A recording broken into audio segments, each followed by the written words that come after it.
ಎಲ್ಲ ನನ್ನ ತಾಯಿಂದಿರಿಗೆ ನನ್ನ ಸಾಷ್ಟಾಂಗ ನಮಸ್ಕಾರಗಳನ್ನು ಅರ್ಪಿಸಲಿಕ್ಕೆ ನಾನು ಬಯಸ್ತಾ ಇದ್ದೇನೆ. ನಾನು ಆಗಾಗ ಒಂದು ಮಾತು ಹೇಳ್ತಾ ಇರ್ತೀನಿ, ನಿಂಬೆಗಿಂ ಹುಡಿ ಇಲ್ಲ, ದುಂಬಿಗಿಂ ಕರಿ ಇಲ್ಲ, ಶಂಭುಕಿನ ಅಧಿಕ ದೇವನಿಲ್ಲ.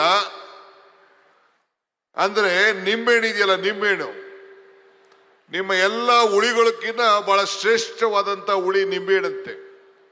ದ್ರಾಕ್ಷಿ ಹುಳಿ, ಹುಣಸೆ ಹುಳಿ, ಮಾವಿನ ಹುಳಿ ಎಲ್ಲ ನೀವೆಲ್ಲ ಎಲ್ಲ ಹುಳಿಗಳಿಗೂ ಶ್ರೇಷ್ಠವಾದದ್ದು ನಿಂಬೆಹಣ್ಣಂತೆ. ದುಂಬಿಗಿಂ ಕರಿ ಇಲ್ಲ ಅಂದ್ರೆ ಈ ಕಪ್ಪು, ಈ ಮೈಕಲ್ಲಿರೋ ಕಪ್ಪು, ಕೂದಲಲ್ಲಿರೋ ಕಪ್ಪು, ನಿಮ್ಮ ಬಟ್ಟೆಲಿರೋ ಕಪ್ಪಿಗೆಲ್ಲ ನಮ್ಮ ಹಳ್ಳಿಲಿ ಓಡೋಂಥ ದುಂಬಿ ಮಖಕ್ಕೆ ಗ್ಲಾಸಲ್ಲಿ ಹೊಡೆದಂಗೆ ಹೊಡಿತಾ ಇರ್ತದಂತೆ. ಹಿಂದೂ ಧರ್ಮದಲ್ಲಿ ಶಿವ ಪರಮೇಶ್ವರ ಅಂದ್ರೆ ಅವನಿಗೆ ಶಂಭು ಅಂತ ಕರೀತಾರೆ. ಅಂದ್ರೆ ನಿಂಬೆಗಿಂ ಹುಳಿ ಇಲ್ಲ, ದುಂಬಿಗಿಂ ಕರಿ ಇಲ್ಲ, ಶಂಭುಕ್ಕಿಂತ ಅಧಿಕ ದೇವರಿಂದ ಎಲ್ಲಾ ದೊಡ್ಡ ದೇವರು ಪರಮೇಶ್ವರ ಶಿವ ಅಂತ ಕರೀತಾರೆ. ಅದಾದ ಮೇಲೆ ಏನಪ್ಪ ಹೇಳ್ತಾರೆ ಸರ್ವಜ್ಞ ಅಂದ್ರೆ, ನಿಂಬೆಗಿಂ ಹುಡಿ ಇಲ್ಲ, ದುಂಬಿಗಿಂ ಕರಿ ಇಲ್ಲ, ಶಂಭುಕ್ಕಿಂತ ಅಧಿಕ ದೇವರಿಲ್ಲ, ನಂಬಿಕೆಗಿನ್ನ ದೊಡ್ಡ ಗುಣ ಇಲ್ಲ ಅಂತ ಹೇಳ್ತಾನೆ. ಅಂದ್ರೆ ಎಲ್ಲಾ ಗುಣಗಳಕ್ಕಿಂತ ದೊಡ್ಡ ಗುಣ ಯಾವ್ದಪ್ಪ ಅಂದ್ರೆ ನಂಬಿಕೆ. ಹಂಗೆ ಈ ದೇಶದಲ್ಲಿ ಕಾಂಗ್ರೆಸ್ ಸರ್ಕಾರ ಆಗ್ಲಿ, ರಾಜ್ಯದಲ್ಲಾಗ್ಲಿ ಕಾಂಗ್ರೆಸ್ ಸರ್ಕಾರ ಯಾವಾಗ ಬಂದ್ರು ಕೂಡ ಹೆಣ್ಣು ಮಕ್ಕಳ ಮೇಲೆ ಅಪಾರವಾದಂತ ನಂಬಿಕೆಯನ್ನು ಇಟ್ಕೊಂಡು ನಾವು ಕಾರ್ಯಕ್ರಮಗಳನ್ನ ನಾವು ರೂಪಿಸ್ಕೊಂಡು ನಾವು ಬರ್ತಾ ಇದ್ದೇವೆ. ಆ ರೂಪನೇ ಇವತ್ತು ಇಂದಿರಾ ಗಾಂಧಿಯವರ ಏನು ಈ ದೇಶದ ಒಬ್ಬ ದೊಡ್ಡ ಮಹಿಳಾ ಶಕ್ತಿ, ಇಡೀ ಪ್ರಪಂಚಕ್ಕೆ ಒಂದು ಹೆಸರನ್ನು ತಂದು ಕೊಟ್ಟಂತ ಮಹಾಶಕ್ತಿ ಇಂದಿರಾ ಗಾಂಧಿಯವರು ಕೊಟ್ಟಂತ ಕಾರ್ಯಕ್ರಮದ 50 ವರ್ಷದ ಸಂಭ್ರಮ ಇವತ್ತು ನಾವು ಆಚರಣೆಯನ್ನು ನಾವು ಮಾಡ್ತಾ ಇದ್ದೇವೆ. ನಿಮ್ಮ ಸಚಿವರಾದಂಥ ಲಕ್ಷ್ಮೀ ಹೆಬ್ಬಾಳ್ಕರ್ ಅವರು, ನಮ್ಮ ಸಹೋದ್ಯೋಗಿಗಳು, ಅವರು ಅನೇಕ ಕಾರ್ಯಕ್ರಮಗಳ ಬಗ್ಗೆ ತಮ್ಮ ಹತ್ರ ಚರ್ಚೆಯನ್ನ ಮಾಡಿದ್ರು.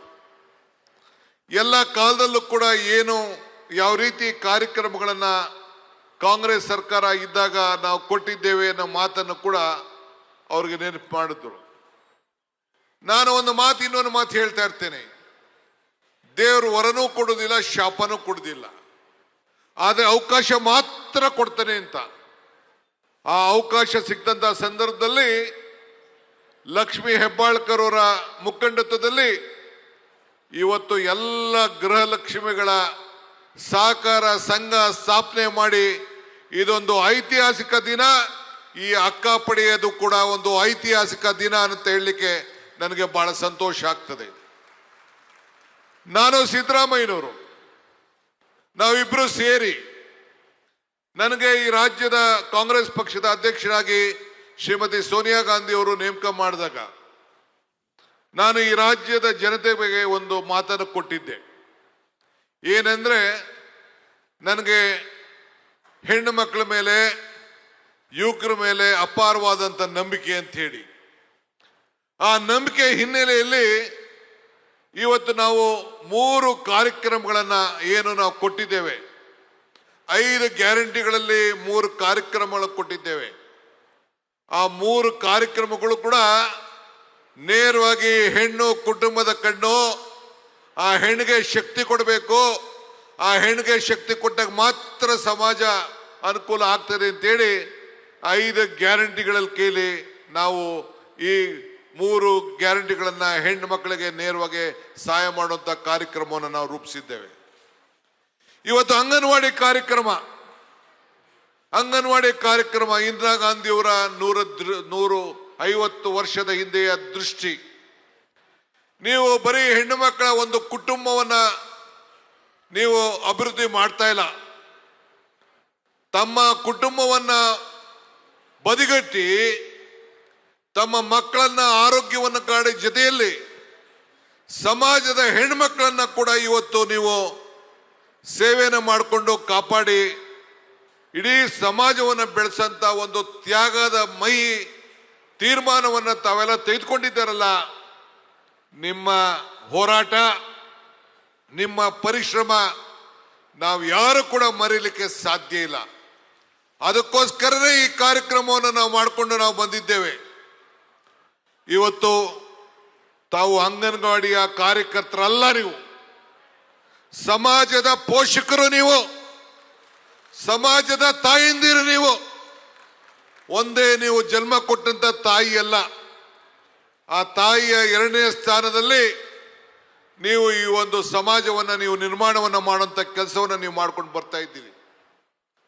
ಮನಮೋಹನ್ ಸಿಂಗ್ ರವರ ಕಾಲದಲ್ಲಿ ಆಶಾ ಕಾರ್ಯಕ್ರಮ ಸೋನಿಯಾ ಗಾಂಧಿ ಅವರ ಮಾರ್ಗದರ್ಶನದಲ್ಲಿ ನಡೀತು.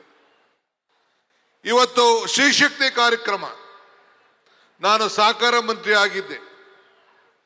ಅವತ್ತು ಗವರ್ನರ್ ರಮಾದೇವಿ ಅವರು ಗವರ್ನರ್ ಇದ್ದರು. ನಾನೊಂದು ಕಾರ್ಯಕ್ರಮಕ್ಕೆ ಬೀದರ್ಗೆ ಹೋಗಿದ್ದೆ. ಅಲ್ಲಿ ಆ ಸಂಘಟನೆಯನ್ನು ನಾನು ನೋಡಿದೆ. ಬಂದು SM ಕೃಷ್ಣರವ್ರಿಗೆ ಹೇಳಿದೆ, ಈ ಹೆಣ್ಣು ಮಕ್ಕಳ ಬಗ್ಗೆ ನಾವು ಚಿಂತೆಯನ್ನು ನಾವು ಮಾಡಬೇಕು ಅಂತೇಳಿ. ಆವತ್ತು ಆ ಶ್ರೀಶಕ್ತಿಯ ವಿಚಾರವನ್ನ ಚರ್ಚೆ ಮಾಡಿ ಕ್ಯಾಬಿನೆಟ್ನಲ್ಲಿ ನಾನು ಕೃಷ್ಣರವರು ಮತ್ತು ಅನೇಕ ಅಧಿಕಾರಿಗಳೆಲ್ಲ ಮತ್ತೆ ಸಪರೇಟ್ ಆಗಿ ಮಾತಾಡಿ ಮೋಟಮ್ನವ್ರಿಗೆ ಈ ಜವಾಬ್ದಾರಿಯನ್ನು ವಹಿಸಬೇಕು ಅಂತೇಳಿ ಇದನ್ನು ಕೊಟ್ಟು ಇಡೀ ರಾಜ್ಯದಲ್ಲಿ ಒಂದು ಆರ್ಥಿಕವಾದಂಥ ಕ್ರಾಂತಿ. ಇವತ್ತು ಹೆಣ್ಣುಮಕ್ಕಳು ಮನೆಯಿಂದ ಹೊರಗಡೆಯಿಂದ ಬಂದು ಅವರು ಆರ್ಥಿಕವಾಗಿ, ಸಾಮಾಜಿಕವಾಗಿ, ಶೈಕ್ಷಣಿಕವಾಗಿ ಅವರ ಕುಟುಂಬವನ್ನು ರಕ್ಷಣೆ ಮಾಡುವಂಥ ಒಂದು ಶಕ್ತಿ ಈ ದೇಶದಲ್ಲಿ ಯಾವ್ದಾದ್ರು ಒಂದು ಸರ್ಕಾರ ಕೊಟ್ಟಿದೆ ಅಂದರೆ ಇದು ಕಾಂಗ್ರೆಸ್ ಸರ್ಕಾರ ಅನ್ನೋದನ್ನ ಯಾರು ಕೂಡ ಮರೀಲಿಕ್ಕೆ ಸಾಧ್ಯ ಇಲ್ಲ. ಇವತ್ತು ವರದಕ್ಷಿಣೆ ನಿಷೇಧ ಕಾಯ್ದೆ, ಬಾಲ ವಿವಾದ ತಡೆಯ ಕಾಯ್ದೆ, ಮಕ್ಕಳಿಗೆ ಬಿಸಿ ಊಟ ಕಾಯ್ದೆ ಕಾರ್ಯಕ್ರಮ, ಇವತ್ತು ಅಕ್ಕಾಪಡೆ, ಇದೆಲ್ಲ ಯಾರು ಕೊಟ್ಟರು? ನಾನು ಬಿಜೆಪಿ ಸರ್ಕಾರ, ಜನತಾ ಸರ್ಕಾರಕ್ಕೆ ನಾನು ಈಗ ಟೀಕೆ ಮಾಡಲಿಕ್ಕೆ ನಿಮ್ಮ ಮುಂದೆ ನಿಂತಿಲ್ಲ. ಚುನಾವಣೆಯಲ್ಲಿ ತಾವೆಲ್ಲ ಕೂಡ ಅನೇಕರು ನಾಯಕರಾಗಿ ಬೆಳೆದಿದ್ದೀರಿ. ಬಹಳ ಜನ ಮುನ್ಸಿಪಾಲಿಟಿಯ ಮೆಂಬರ್ಗಳಾಗಿದ್ದೀರಿ. ಹಳ್ಳಿಗಳಲ್ಲಿ ನಿಮ್ಮನ್ನ ಎಷ್ಟೋ ಜನ ನಾವು ಪಂಚಾಯತಿ ಮೆಂಬರ್ಗಳು, ಚೇರ್ಮನ್ಗಳನ್ನು ಮಾಡಿದ್ದು ಕೂಡ ನೀವು ಗೆದ್ದಿದ್ದೀರಿ. ನೀವು ಬರೀ ಕಾರ್ಯಕರ್ತರಲ್ಲ, ತಾಯಂದಿರಲ್ಲ, ಪೋಷಕರಲ್ಲ, ಸಮಾಜದಲ್ಲಿ ಪ್ರತಿಯೊಂದು ಮನೆಯನ್ನು ಕೂಡ ಹೋಗಿ ನಾಯಕತ್ವ ಗುಣ ಕೂಡ ತಾವೆಲ್ಲ ಬೆಳೆಸ್ಕೊಂಡಿದ್ದೀರಿ ಅಂತ ಹೇಳಲಿಕ್ಕೆ ನನಗೆ ಬಹಳ ಸಂತೋಷ ಆಗ್ತದೆ. ಬಂಧುಗಳೇ, ನಿಮ್ಮ ಸೇವೆ ನಾವು ಮರೀಲಿಕ್ಕೆ ಸಾಧ್ಯ ಇಲ್ಲ. ಅಕ್ಷರ ಕಲಿಸುವಂತ ಸರಸ್ವತಿಯ ಸನ್ನಿಧಿಯಲ್ಲಿ ಕರ್ನಾಟಕ ಮತ್ತು ಭಾರತದ ಭವಿಷ್ಯ ಬರೆಯುತ್ತ ಮುನ್ನುಡಿಯನ್ನ ನೀವೆಲ್ಲ ಅಂಗನವಾಡಿಯ ಕೆಲಸವನ್ನ ಕಾರ್ಯಕರ್ತರಾಗಿ ಸೇವೆಯನ್ನ, ಸಮಾಜ ಸೇವೆಯನ್ನ ಮಾಡಿಕೊಡ್ತಾ ಇದ್ದೀರಿ.